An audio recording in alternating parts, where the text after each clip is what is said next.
Hola, bienvenido a esta nueva tutoría. Recíbela y llévala también en tu dispositivo móvil o tableta.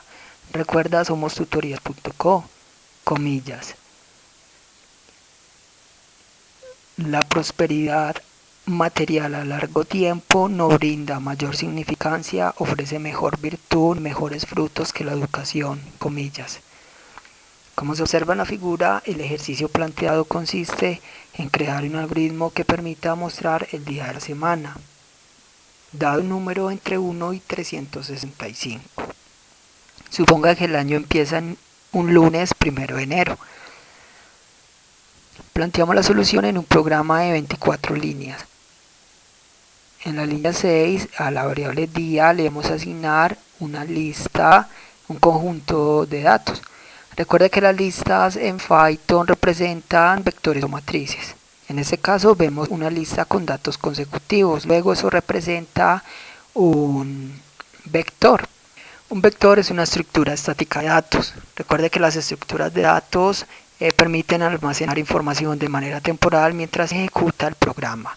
Es decir, acá estamos reservando espacio de memoria RAM. En la línea 8, la variable número va a recibir un valor ingresado por el usuario. Es decir, usamos el método input.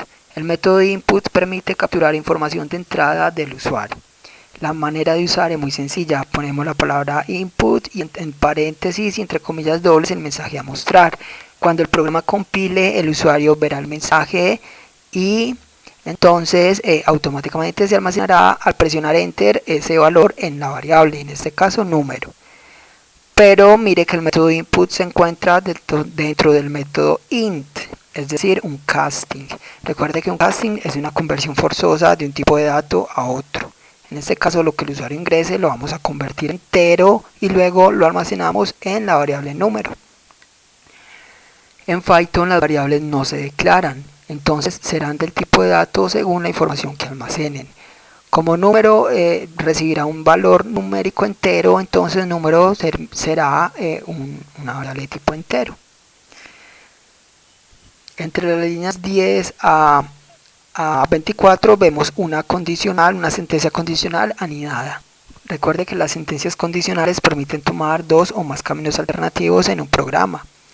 En este caso vemos la condicional, si número es mayor a 0 y número es menor a 366, entonces en caso de ser cierto ingresamos a la línea 12. Pero hay que tener en cuenta una cosa, que en Python las sentencias condicionales o los ciclos manejan líneas de código o bloques de código, no por llaves sino por tabulación. Eso quiere decir que todas aquellas líneas de código que pertenezcan a una sentencia condicional deben llevar tabulación con respecto a la condicional. Por eso vemos que entre las líneas 12 a la 21 vemos líneas de código que tienen una tabulación con respecto a la línea 10, a la condicional. Esas líneas de código pertenecen a esa condicional, se ejecuta siempre y cuando sea cierta esa condicional. Si no, entonces caerá a la línea 23.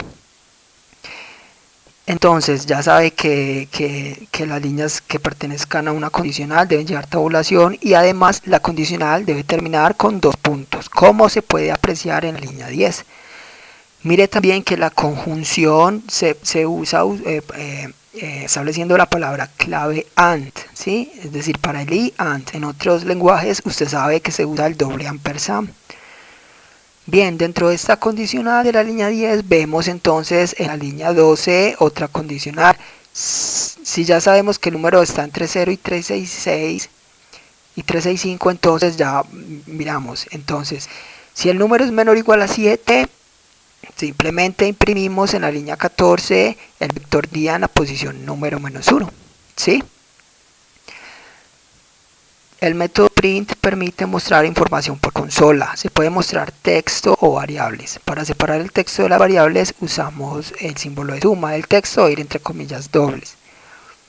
str es una conversión a string. Garantizamos pues que lo que tenga el vector día en la posición número -1 sea de tipo string. Aquí lo podemos omitir porque sabemos que es de tipo string.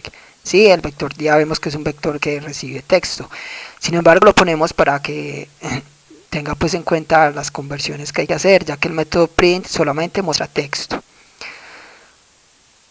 Línea 16, si no, es decir, si el número no es menor o igual a 7, quiere decir que es mayor a 7, pero menor a 366. Entonces, si el número módulo 7 es igual a 0, imprimimos lo que tiene el vector día en la posición 6. El operador módulo lo que permite es hallar el residuo de una división. Es decir, si el residuo es 0, quiere decir que ambos números implicados son múltiplos entre sí. Si yo tomo que un número sea módulo 7 igual a 0, quiere decir que los números son múltiplos, es decir, que el número es múltiplo del 7. Sabemos que el 7 en el vector, que todo número que sea múltiplo del 7, pues va a estar, entonces vamos a saber qué va a ser el domingo. Entonces por eso es que se imprime directamente el vector día en la posición 6. ¿Sí? Bueno, y es 6 porque recuerde que un vector empieza desde 0. Y como es de tamaño 7, entonces 6 sería la última posición.